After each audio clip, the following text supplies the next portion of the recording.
Afropreneur, c'est peut-être un concept que vous ne connaissez pas. Mon invité fait partie de cette organisation qui a plusieurs passions. L'entrepreneuriat, le numérique et bien sûr l'amour du continent africain. Mon invité est Ngaï Ngaï.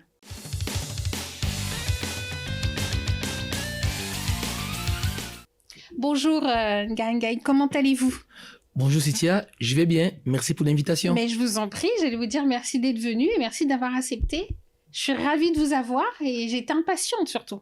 Oh, moi également, nous parlons de l'entrepreneuriat, de la stratégie et de ce que nous avons de plus cher qui est notre continent africain. Bon, en quelques mots, vous avez un parcours qui est quand même étonnant. Hein, on va le voir au fur et à mesure. Si vous deviez vous résumer en quelques mots, vous diriez quoi? Je dirais Ngaï Ngaï, le stratège, Ngaï Ngaï, l'amoureux de son continent africain. Est-ce que votre nom a une signification au Cameroun? Oui, c'est une signification. Ngaï Ngaï, c'est un bel arbre qui est dans la forêt, mais qui est également des piquants.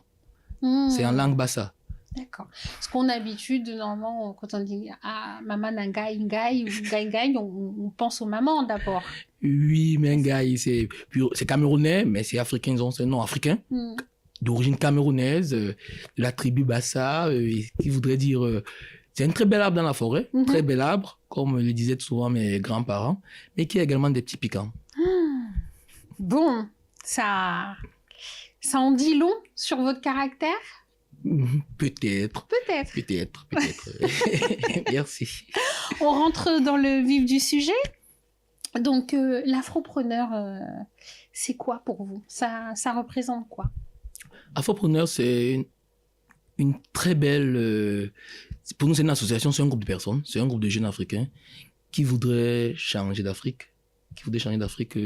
en passant par l'entrepreneuriat, en passant par la connaissance, en fait. Nous sommes un groupe, déjà chapeau au président Cédric Yamdieu, qui a eu la belle idée, la belle initiative de créer cette association qui s'appelle Afropreneur Emerging Leaders, qui a en son sein un think tank 50 Afrique, qui existe en fait depuis 2015. Le think tank existe depuis 2015, mais l'association en elle-même a été mise sur pied de manière légale en 2020, durant la Covid. Et nous sommes actuellement à la 4e session de nos fellows. Parce que nous organisons des fellowships pour des jeunes Africains que nous recrutons sur la base de critères bien définis. Ils doivent avoir au maximum 35 ans, tous sexes, hommes et femmes, et qui évoluent dans plusieurs secteurs d'activité. Nous les recrutons, nous les formons, nous bâtissons en fait des leaders de l'Afrique pour l'avenir. C'est ça notre rôle actuellement. Nous essayons de transmettre ce que nous avons déjà comme petite connaissance dans nos petits cerveaux. Un vrai savoir-faire? Oui, ce savoir-faire que nous avons déjà, et dans les domaines divers, que ce soit dans l'informatique, tout ce qui est IA, dans les ressources humaines, dans le digital, dans le BTP, dans tous ces secteurs d'activité. L'agriculture, bien évidemment, la santé. Bien évidemment, et parce que nous savons bien que l'Afrique a 4 problèmes. Le premier, c'est l'agriculture, on l'avait dit. Nous, en Afrique, nous mangeons ce que nous ne produisons pas. C'est la santé, c'est l'éducation et tout ce qui est infrastructure et sécurité. Donc, nous nous sommes dit, qu'est-ce que nous pouvons faire pour aider notre continent à résoudre ces 4 problèmes? Nous avons monté cette association et en tête de file, je répète, je le dis, il faudra rendre hommage à Cédric Yamdieu, qui en est le président. Bon, on passe le bonjour. Oui, bonjour à Cédric Yamdieu. J'en suis le directeur pour du suivi pratique des activités. Et alors, justement, quel est votre rôle, vous, actuellement, au sein de cette organisation? Oui, mon rôle derrière le président, il s'agit pour moi de l'accompagner dans cette vision, mais de manière plus pratique, il s'agit de former dans mon secteur d'activité, d'informer. Je suis une sorte j'appelle ça une boîte qui a 2 pistons. Le premier piston, c'est la formation, l'accompagnement qui passe par les masterclass que nous organisons et qui passe par l'accompagnement même au quotidien de ces jeunes-là, dans le cadre des programmes que nous organisons, et aussi d'information. Parce que vous savez que l'information, c'est le pétrole du 21e siècle. Si vous n'êtes pas informé d'une nouvelle loi, vous n'êtes pas informé d'une nouvelle situation, vous n'êtes pas informé d'un nouveau texte, vous n'êtes pas informé d'un nouvel outil, vous êtes L'actualité oblige. Vous êtes derrière, donc c'est un peu ce rôle que j'ai pour impacter et pour amener ces jeunes-là à construire cette Afrique. Vous savez, c'est notre continent qui devra en fait diriger ce monde. Et nous le croyons fermement à Afropreneur Emerging Leaders. Vous êtes une sorte de facilitateur? Oui. Coordonnateur? Oui, un peu. Un coordonnateur, oui, mais qui est sur le terrain. Et il faut dire que ces jeunes-là, ils retournent dans toute l'Afrique. Ce sont des sessions de 15 à 20 jeunes qui sont sélectionnés sur la base des critères bien définis dans toute l'Afrique, francophone et anglophone. Qui organise justement les séances de recrutement? Vous y êtes présent ou vous avez une équipe qui s'en occupe? Oui, il y a toute une équipe qui s'en occupe. Il y a toute une équipe. À mon niveau, je supervise, c'est vrai. Je supervise, je monte le chemin, je définis des objectifs, mais je supervise et à côté du président. De toute façon, c'est souvent le rôle des dirigeants, c'est le back-office. Bien évidemment. Bon, back-office, même back-office qui va sur le terrain, qui vérifie que tout se passe bien, qui supervise et qui contrôle. Nous faisons les deux. Bon. Donc, je disais tout à l'heure, vous avez un profil quand même très diversifié. Hein? Vous êtes jeune, on peut le dire aussi. Merci. Bon, c'est la journée de la femme normalement aujourd'hui. Donc, comme pour les femmes, on ne demande pas l'âge. Oui. Je ne demande pas? Non, pourquoi? Vous pouvez. J'ai 38 ans. Ah, bah super, merci. Donc, effectivement, un parcours bien diversifié, un jeune âge. Vous avez été directeur des ressources humaines, gestion. Comment vous êtes en arrivé là? Oui, c'est vrai, j'étais DRH. J'ai atteint j'aime souvent le dire, de poste de général dans les ressources humaines, oui. Après une formation au Cameroun. J'étais formé au Cameroun. J'ai une maîtrise de droit, un master en gestion des ressources humaines au TENADESEC. J'ai fait des stages dans plusieurs compagnies, je crois AXA, BISEC, et AXA, BISEC pour les femmes, je crois aussi. Et mon premier poste de salarié, c'était chez Emploi Service. C'est un peu comme Randstad ici. J'étais chez Emploi Service comme assistant RH, chef de bureau, après responsable administration du personnel pendant, je crois que j'ai passé 3 années. Après, je suis arrivé chez NCA, où j'ai terminé comme DRH. NCA, c'est une compagnie d'assurance. C'est le groupe NCA.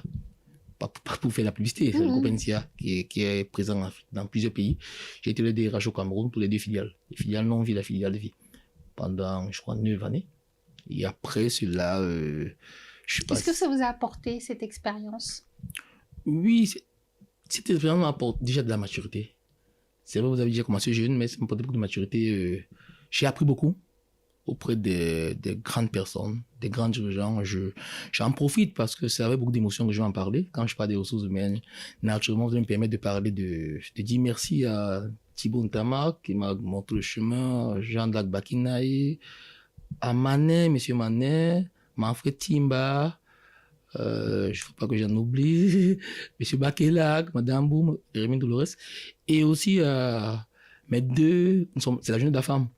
J'ai eu en ce temps-là 2 DG femmes chez Emploi Service, Madame Minka, Claudette Janine, qui m'a beaucoup accompagné. Qui m'a montré le chemin. Et également au DG de NC Assurance, l'ancienne DG, Madame Esther Tchako, qui m'a aussi beaucoup façonné. J'ai été DRH sous elle et j'ai beaucoup appris. Donc, c'est même cela qui m'a certainement poussé à voir plus grand, dans la fonction, à faire un diplôme en management stratégique et à devenir DG. Parce qu'après, je suis passé DG d'une entreprise de BTP. Justement, on va en parler. Merci. Merci pour cette transition. Oui. Du coup, vous quittez les assurances. Il y a beaucoup d'assurés au Cameroun? Oui, beaucoup d'assurés, bien évidemment. Oui, beaucoup d'assurés. C'est vrai que le taux de pénétration dans voulu n'est pas le même, mais c'est un marché assez important qui vaut au Cameroun, des assurances. Je crois que non-vie de marché vaut 190 milliards de francs CFA. Et en vie, le marché devrait valoir quelque chose comme 85 millions. Je crois que c'est un chiffre assez provisoire quand même de l'exercice passé, 2024. Donc, il y a assez d'assurés. Les particuliers ou uniquement les professionnels? Les particuliers et les professionnels. Les particuliers professionnels, dont les personnes physiques et les personnes morales. Ils sont tous assurés. Avant, c'est vrai qu'avant, il y a du chemin. Quand moi, j'arrive dans les assurances en 2012, il y a du chemin, il y a beaucoup de chemin qui était parcouru. Mais maintenant, je crois que ça va, ça va. Je suis parti des assurances en 2021. Donc, ça fait un petit moment déjà. oui, je suis parti de là pour embrasser d'autres Mm. secteurs, ouais. Okay. Donc, vous arrivez DRH. Je suis DRH, oui. Je suis DRH. Après, je passe CDG. Et ensuite, vous passez DG. Comment vous en arrivez là? Oui, déjà, mes 2 dernières années de DRH, par la force des choses, mon DG me confie d'autres missions. Des missions qui ne relevaient plus en fait de la DRH, qui relevaient beaucoup plus de la mission du directeur général adjoint, qui venait de partir, qui venait de démissionner. Donc, j'ai été moulé et m'a formé. Je voyais grand. Et en tout temps, j'ai également fait une formation en management stratégique. Et aussi, depuis 2016, je crois, je vais l'évoquer, je fais des formations. Je forme en interne déjà, et aussi en externe. Ça, c'était connu par tous. Donc, oui, parce que vous avez ce profil de formateur. Oui, c'est ça. Je dispense des formations depuis 16 ans, depuis 2016, en interne et en externe. Donc, j'ai vu grand et j'ai dit pourquoi ne pas... L'émission s'appelle Déclic. C'était mon déclic. J'ai dit pourquoi ne pas aller travailler ailleurs. J'ai fait des formations et un jeune dirigeant, promoteur d'une entreprise m'a contacté pour diriger sa structure. Ça tombait au bon moment. Oui, au bon moment. Et je suis parti des ressources humaines pour embrasser de top management. Alors justement, quel a été votre plus grand défi à ce moment-là? Oui, peut-être je parlerai d'abord du défi au niveau de la DRH. Souvenez-vous, en 2020, nous avons le Covid. Le Covid arrive en 2020. Et toutes les entreprises doivent faire des plans de réajustement parce qu'on s'est dit comment on va finir l'année. Nous sommes en mars, je crois, février-mars. Et bizarrement, c'était un gros défi. Il fallait mettre en place un plan de réajustement, peut-être un plan même social à la limite, mais nous n'en sommes pas arrivés là. Je me souviens encore de cette conversation dans le bureau de mon DG où je lui avais dit, madame, nous ne le ferons pas. Donnez-moi une semaine, je vous apporterai des idées, nouvelles idées, un nouveau plan pour atteindre des objectifs de rentabilité qui nous ont été assignés par le groupe. Et figurez-vous, madame, ces objectifs ont été atteints en fin d'exercice. Après avoir mis en place beaucoup d'outils, en fait, il y a eu beaucoup d'organisations, nouvelles organisations qui ont été mises en place en termes de gestion des effectifs, en termes d'utilisation des outils de travail, et même en termes de mise en place d'un type d'entretien de perception. Parce qu'il fallait avoir un nouveau langage, donner un nouveau langage aux équipes. Le Cameroun a été beaucoup touché par la Covid? Oui, touché comme tous les autres pays africains, peut-être moins que la France aussi, parce que nous avions notre pharmacopée qui nous aidait beaucoup. Nous n'avons pas une... comment ça s'appelait comment je vais dire on n'a pas été confinés totalement. Moi, par exemple, je n'ai pas fait le confinement. Je venais au travail, je partais au travail chaque jour. Vous aviez les masques? Bien évidemment, les masques, j'ai organisé les tests tous les 2 jours, on faisait des tests aux équipes. Et on suivait ces équipes-là. Et je dis, ça nous a permis d'atteindre les objectifs de rentabilité qui nous avaient été assignés en fin d'exercice. Et c'est durant cet exercice-là même que j'ai pu atteindre mon objectif d'amélioration de toute performance des équipes. Donc, vous pouvez imaginer, en plein Covid, j'ai atteint ce genre d'objectif sur le plan de la performance. Donc, c'était un moment vraiment historique pour moi. Et aussi, en 2017, lorsque NCA Assurance devait changer de siège, donc j'ai eu la lourde mission de conduire le projet de construction du nouveau siège et de déménagement dans ce siège-là. Durant presque 6 mois, c'était vraiment une lourde mission en tant que DRH. Et je me suis entouré déjà d'équipes en interne et des équipes qui venaient de l'extérieur. Et j'ai atteint cet objectif. Et on a assuré, c'est une équipe, nous avons pu réaliser ce projet en réalisant des bénéfices sur le plan financier. Donc, je me souviens encore de ces félicitations que j'avais reçues de ma direction générale et de mon groupe. Ça, c'est sur le plan. Alors, on sent que vous êtes fier quand même de ce parcours. J'en suis très fier. Bon. Très fier. J'en suis très fier. Non, mais très fier. Il faut le dire. N'ayez pas peur. Bien évidemment, je suis très fier. Et aussi, maintenant, ce sont des défis quand j'étais DRH. Maintenant, en tant que DG, le tout premier défi, c'était en fait je vous ai parlé du jeune groupe que j'ai eu à diriger, dans lequel il y avait une entreprise de BTP, une entreprise de microfinance et une entreprise d'agroalimentaire. Et il fallait en fait mettre en place ce groupe de manière organisée. Le groupe existait déjà, mais il fallait l'organiser. C'était un grand challenge de recruter des équipes. J'ai recruté des équipes en Côte d'Ivoire, au Cameroun, une autre personne au Gabon. Vous n'avez pas beaucoup en dans le centre de l'Afrique. Oui, c'était dans le centre. Sans vouloir choisir un pays en particulier, mais... J'étais... Non, le Cameroun, c'est au centre d'Afrique, mais j'ai eu avec une personne qui se trouvait en Côte d'Ivoire. Donc, pour dire que nous prenions un peu de partout, bien évidemment, bien évidemment. Donc, c'est fait une belle expérience de mettre en place ce groupe, mettre en place des procédures, de faire des analyses stratégiques pour mettre en place une structure de manière organisée et de lancer ces structures-là. Donc, c'est suffit vraiment un gros défi que nous avons pu relever. J'en suis encore fier. Non, mais très bien, très bien. Donc, vous avez passé de nombreuses années au Cameroun, hein, oui. On vous entend en parler. Maintenant, vous êtes consultant. Oui, en stratégie. En stratégie, en quoi ça consiste et surtout la différence entre le consultant au Cameroun et le consultant en France. Oui, je suis consultant dans les deux zones, disons ça comme ça. Au Cameroun, oui. Disons en Afrique, pas seulement au Cameroun, au Togo également, au Mali. Et en France. Toujours pas en Afrique centrale, hein? Non, je suis en Afrique centrale. L'Afrique centrale, le Cameroun. J'ai parlé du Cameroun, j'ai parlé du Togo, qui est en Afrique de l'Ouest. Oui, de l'Ouest, mais pas centrale. Et le Cameroun. Donc, c'est ça. Au Cameroun et aussi en France. Non, pour dire que, oui, pourquoi comment je fais pour en arriver là? Je pars d'un constat qui est le suivant. J'aime souvent m'appeler l'avocat de deux parents pauvres du système économique africain, qui est les deux parents pauvres, c'est la PME et l'entrepreneuriat féminin. Beaucoup de PME, que ce soit même ici en Europe, 90% traversent par, 75% en fait, traversent par la deuxième année. Pourquoi? Pour plusieurs raisons. Elles sont de diverses autres. En Afrique, les raisons, elles sont à 3 niveaux. Le premier niveau, c'est la formation. Les PME, les dirigeants ne sont pas assez formés, sont pas assez outillés. Disons ça comme assez outillés seulement. Le deuxième problème, s'il faut parler de problème, c'est l'accès au financement. L'accès au financement qui est lié à notre système financier, c'est vrai. Mais il y a des moyens pour le contourner. Et maintenant, le dernier problème est lié au fait à la structuration de notre système productif, qui fait que la plupart des dispositions encadrent ou favorisent beaucoup plus la grande entreprise.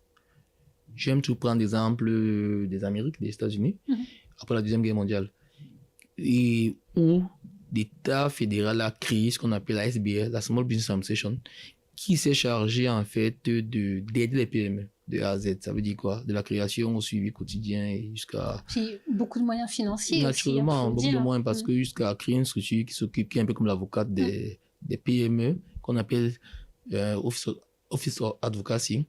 Et vous voyez bien que je prends un exemple. L'État fédéral est obligé à donner 31% des marchés aux PME. Vous voyez un peu. Donc, ce qui fait que... C'est juste un petit exemple. Donc, j'ai pris cet exemple-là pour montrer pourquoi je me suis mis en consultance, beaucoup plus en stratégie. Donc, il y a ce gros problème-là que les PME ne sont pas assez bien gérées, ils ne sont pas assez bien accompagnés, je les accompagne. Et je suis entrepreneur féminin. Les femmes font beaucoup de belles choses. Est-ce que vous avez il existe Oui. un chiffre sur ça? Oui, bien évidemment. Quand je prends par exemple les PME, elles représentent environ 40% du PIB de nos pays africains, 40%. Malgré le fait qu'elles ne soient pas assez organisées, malgré ce côté informel. L'entrepreneuriat féminin, c'est environ 14% du PIB, malgré ce côté informel. Et les femmes, l'impact est hyper important. Ces dames. Les dames participent à hauteur de 60% au richesse du continent, les femmes. Donc, c'est un secteur à encadrer, à suivre de très près. Et moi, je suis à ma troisième session de formation des femmes entrepreneurs en Afrique, dans le cadre du programme AFAWA, qui est un programme de la Banque africaine de développement, qui est facilité au Cameroun par JFN University et IFO Impact. J'en suis formateur, je forme en stratégie d'entreprise des dames dans le cadre de ces programmes-là. Je suis à ma troisième session de formation. Ce sont des sessions de 20 femmes que nous accompagnons. Donc, c'est ce que j'ai fait dans le cadre de ces situations-là. Mais maintenant, allez-y.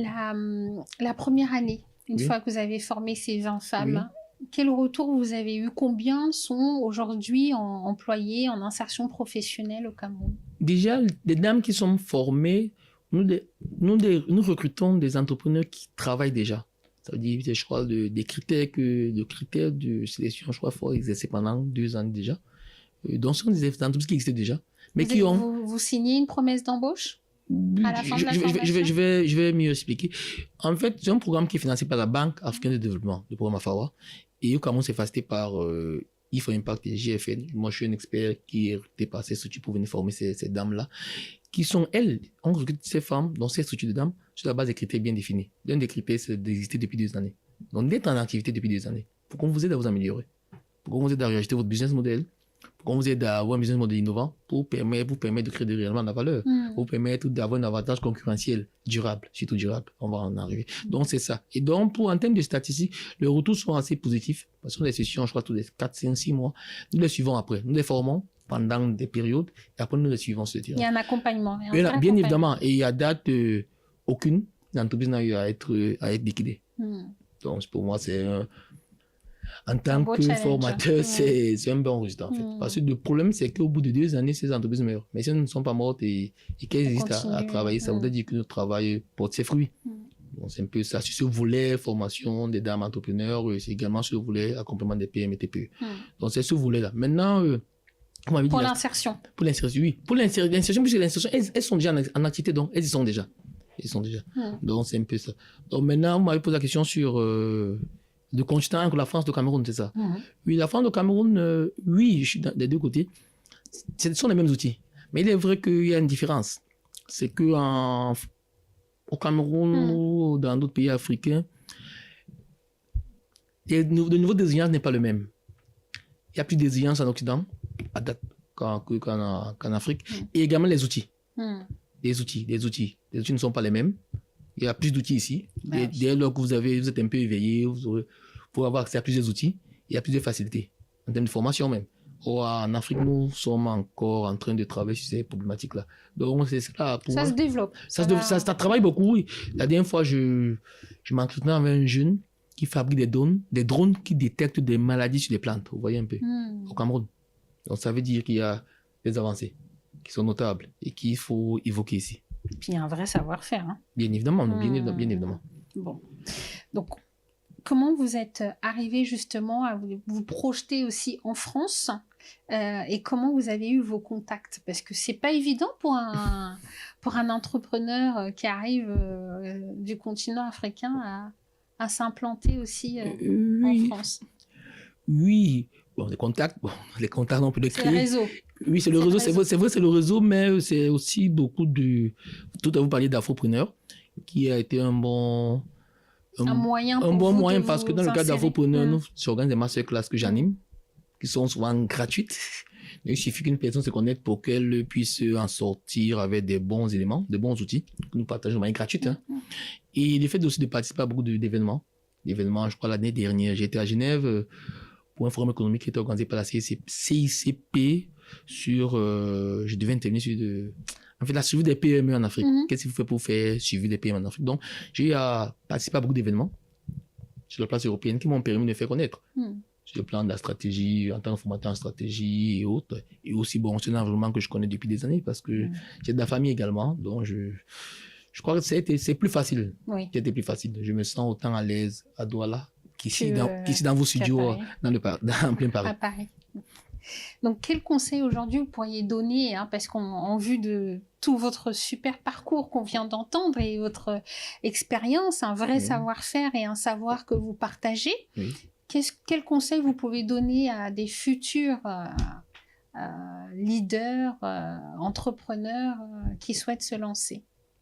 Oui, comme j'aime bien prendre le premier exemple que mes feux grands-parents, Jean et Julien Tamak, m'ont dit, il ne faut jamais arrêter d'apprendre. Il ne faut jamais arrêter d'apprendre. La première chose, il ne faut jamais arrêter d'apprendre.